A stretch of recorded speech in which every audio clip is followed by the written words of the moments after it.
Ladies and gentlemen, children of all ages, Law Murray on your TL, and I'm going to tell you now, this is the 2024 NBA Epitome Game Series, where I pick out one game from each team from the last regular season. I am putting the spotlight on the biggest weakness of the 14 teams that missed the playoffs, and the biggest strength of the 16 playoff teams from the regular season. This installment features the Indiana Pacers. Simply making the playoffs was an accomplishment for Indiana after a 3-year absence.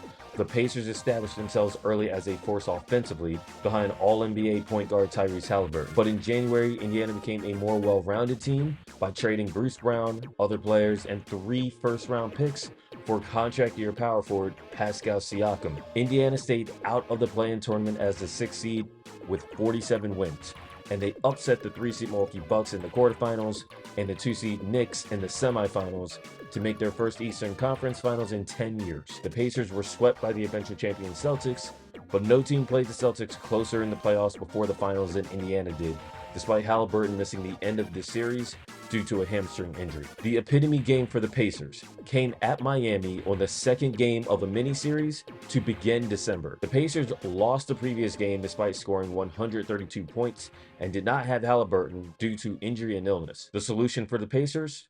Score even more points. No team passed the ball more than Indiana, and only the Thunder drove more. This is a play coming out of a timeout. There's movement on the backside, a pick, a roll. T.J. McConnell draws nail help from Jaime Jaquez Jr., who loses track of Benedict Mathurin. Mathurin, arguably the best driver from the wing on the team, is able to get into the paint and get himself a layup. Aaron Nesmith came off the bench in this game. They're going to play the same way. This is an Obi Toppin screen roll that allows Aaron Nesmith to get himself into the paint, rise up over Jimmy Butler, and get a bucket. If the Pacers can get out and run, they're that much more lethal. The Pacers were down by 10 early in this game. They get a stop. Bruce Brown with a rebound. The ball never hits the floor. Nembhard to Hield, Hield to Toppin. Fast break finish, forcing a timeout. In this game, the Pacers outscored the Heat 20-0 on the fast break.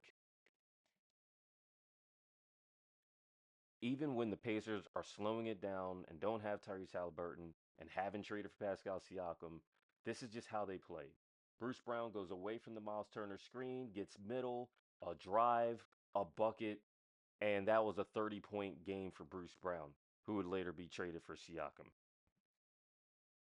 For this game, Indiana made 65.9% of their shots and scored 76 paint points. The Pacers averaged 123.3 points per game last season, the most in 40 years, and the 6th highest scoring average by a team all time. Indiana was the only team in the league that made better than 50% of their overall field goals, the only team to average more than 30 assists per game, and no team scored more paint points. The Pacers also led the league in bench scoring as well. Indiana re-signed Siakam and Obi Toppin, while guards Andrew Nembhard and T.J. McConnell signed contract extensions. The only new veteran is 2020 second overall pick James Wiseman, who will compete for minutes behind Miles Turner. And Benedict Mathurin will return after having his season cut short due to shoulder surgery. Indiana has the talent and depth to build upon their run to the conference finals, especially if they can avoid getting outscored by nearly 100 more points than any other team in the league from the free throw line like they did last season. Stay tuned for the next installment of the 2024 NBA Epitome Game Series featuring